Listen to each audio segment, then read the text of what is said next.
It is my great pleasure to introduce our guest speaker, Bill Heavlin. Bill retired 2 years ago following a 40-year career in Silicon Valley. He has a son, Perry, residing in Minneapolis. A key lay leader at UUCC, Bill remains actively involved. Each Thursday, he volunteers his time cooking at the community breakfast held at Coastside Lutheran Church. As a recent net graduate from Half Moon Bay City Hall, Bill anticipates this experience will enhance his future advocacy for humanitarian values before the City Council. He co-led 2 sessions of the lay sermon writing class, The Shared Pulpit, with Esther Wallace, and frequently serves as a guest speaker for other local UU congregations. Welcome, Bill. Good morning, and thank you for the introduction, Laurel. I wish I could be with you today, but at least I am able to share some thoughts today, somewhat about wildflowers. The Buddha, Siddhartha Gautama, once gave a flower sermon. The tale goes like this. On Vulture Peak, India, many gather eagerly to hear the Buddha. The Buddha takes his place, as if ready to speak, to give his Dharma talk. That's a term of art, Dharma talk. He holds up a blossom of blue lotus. Nearly everyone thinks, okay, nice flower. Now he's going to start speaking. What's he going to say? Buddha holds the flower for 15 minutes in silence. The gathered get restless. When's he going to speak? One attendee named Mahakashayapa just smiles. The Buddha slowly blinks and says, I entrust the true Dharma eye to Mahakashayapa and the flowers. That's the foundation story of Chan Buddhism, better known in the West as Zen. Any UU minister giving such a silent sermon would surely be dismissed. So, some comments. One, it's short. Here's a pretty flower. One guy smiles back. Two, it's nonverbal. Really, just look at the pretty flower. One guy understands that that's the whole message, not the prologue. Three, it's centered in the present. There's no imagining this flower fading into dust, no tragedy of existence stuff. The flower is beautiful now. Four, this sermon's about paying attention, not just to words, but to everything, paying attention to the world around you. And there's also transmission from teacher to student of a deep intuitive insight. And five, the flower sermon didn't happen. Its earliest recordings were in China about 1,000 years ago, and that's 1,500 years after the Buddha's death. The flower sermon was made up. Its minimalism was its innovation. Its radical nonverbalism was a gimmick. To anticipate concepts introduced later, the flower sermon is an example of an edge or peripheral form of Buddhism, Chan Buddhism, influencing the center, mainstream Mahayana Buddhism. And what happens next is my spin on the flower sermon. I permit you to smile, to half smile, to subvocalize, anything, as long as you pay attention.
Now, I want to tell you a story.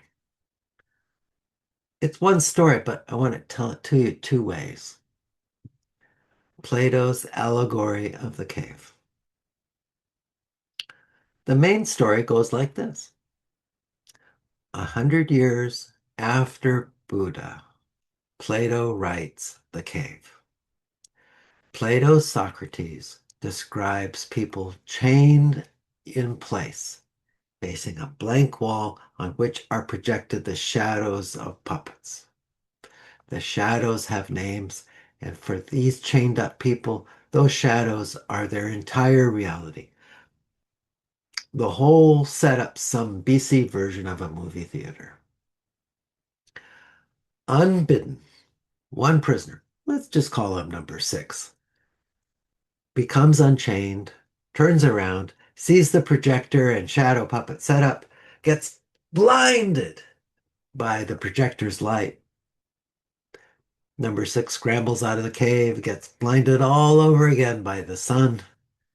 Eventually adjusting to sunlight, he resolves to tell his former fellow prisoners. It's dark in the cave, certainly to his sun-adapted eyes, enough that he stumbles while returning. Cave site returning, he reports his discoveries. He's disbelieved, ostracized. Some kind of social immune system kicks in to kick him out. Now, the standard interpretation of this allegory of the cave. Prisoner number 6 is the philosopher, escaping from the everyday world to discover the essence of reality. So number 6 is right. Everyone else is wrong. Everyone else is in some less advanced state. Here's another interpretation. Plato's cave. It's cinema. That's your hometown, your high school. Number 6 goes to college, leaves home, goes to college. Number 6 encounters new people, new ideas, bedazzled a little, takes on some new values and reinforced by the new people. Some of these new people are faculty, more are fellow students. Nice people, some of whom are gay. Number 6 learns gay people are nice people. Learns new lingo to talk to people, to these new people. Little exchanges that show shared values, like introductions with pronouns. Yet, no one's there to teach number 6 to how to talk now to the folks back home. My aunt, with a master's in education, by the way, once asked me why I was getting a PhD in statistics. I muffed the answer. To me, I was pursuing beauty. She asked me what good it was. She was really saying it'd take me away from Rapid City, away from South Dakota. So, conversations with the hometown folk become difficult. Number 6 is out of practice, underexperienced. Introducing yourself with pronouns might not send a signal well received. You can add a few layers. College-age kids are seriously works in progress, trying to work out their relationships with peers, their place in the economy, their place in the world, and their interests, all while building out what might be called a young adult identity, individuating, growing up. The job market for recent college graduates is essentially a nationwide market, with many graduates not returning to their hometowns. They graduate from college. Every number 6 knows a lot of people in their hometown, but not many where their first post-college job lands them. In a social sense, they've moved to the edge of the world. The hometown people haven't changed. They're still at the center of their world, well established in their lives, their metaphorical garden. Number 6 has changed, gone to the social edge of the world, turned wildflower, with college values seeking a new network of friends. Center and edge, home garden and wildflower. So the second interpretation of Plato's allegory of the cave sees a breakdown in communication, a disconnect in values between the center, those hometown folk at the cinema. Where do we come from? And the edge, those bedazzled by new values from college. Who are we? Where are we going? Particularly acute in California, from where so many of us come from somewhere else, and symbolically represented in California's state flower, a wildflower, the California poppy. Center and edge. I first encountered this idea from historian Thomas Cahill. The ancient Greeks thought the ancient Romans were bumpkins, not good at philosophy, poetry, the literary arts. And the Romans thought the Greeks couldn't build roads, fight battles, or administer empires. Same with the British and French. Think 19th century. The British ran empires, had strong armies and navies.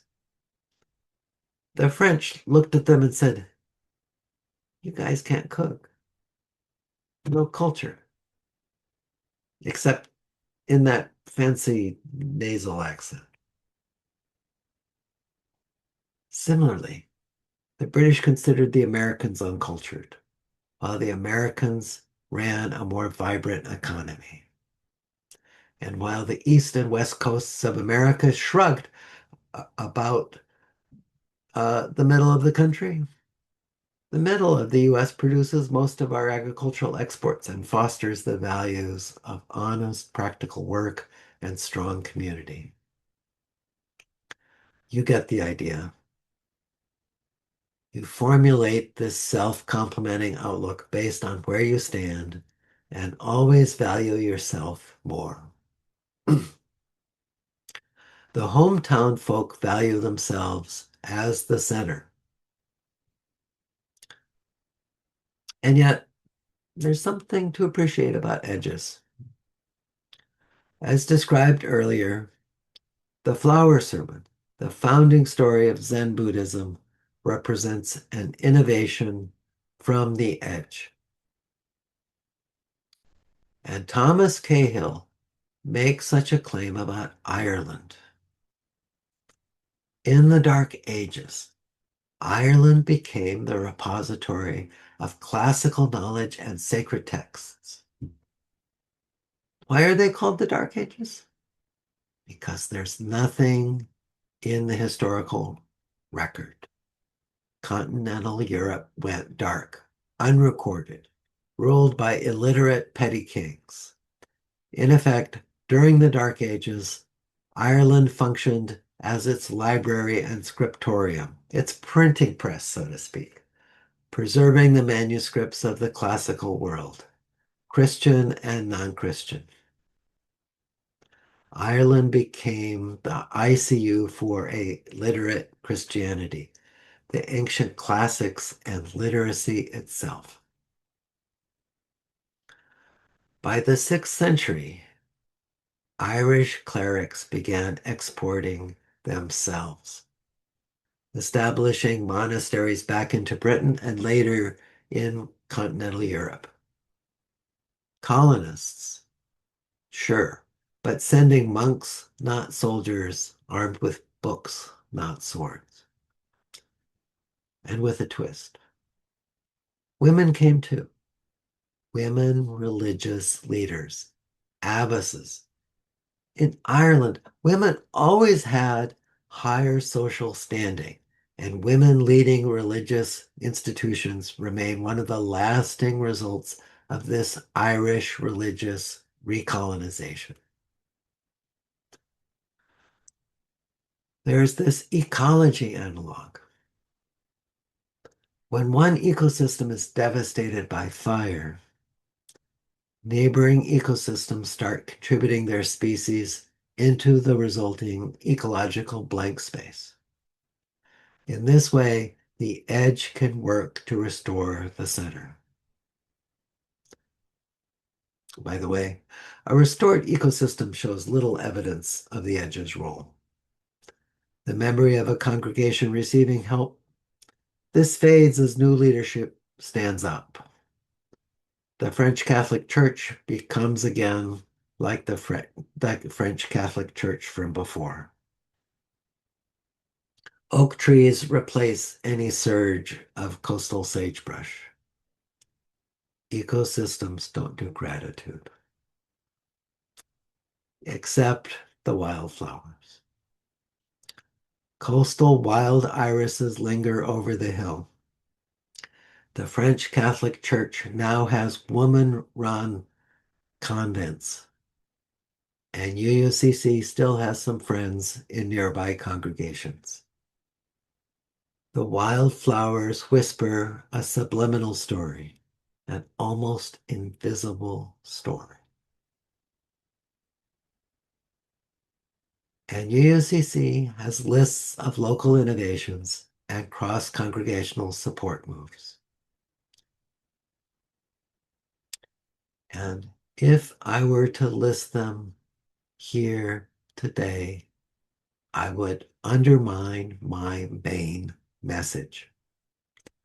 Because my main message is how to speak across the center edge gap, the garden to wildflower gap.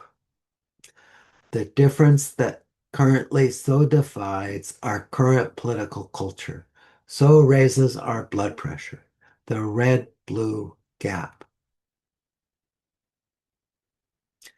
Here, the spring starts with oxalis blooms, yellow flowers whose stems taste lemony. The kids call it sourgrass. Technically, it's a weed.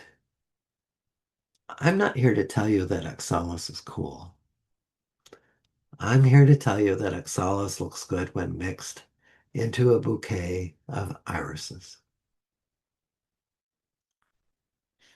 And rhubarb is special to me.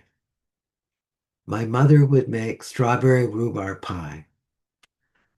And now I make rhubarb pie mixed with strawberries grown in California, where I have established my home. Here's the deal. If you're at the edge, talking to the center, it helps greatly to speak of those elements of your home and hometown, this one-time center that remains still part of you. To articulate them, the where do we come from part of you. Some source of gratitude, some are a source of gratitude, and some are the abrasives that have shaped you. All the raw material forming chapter 0 of your lifetime journey.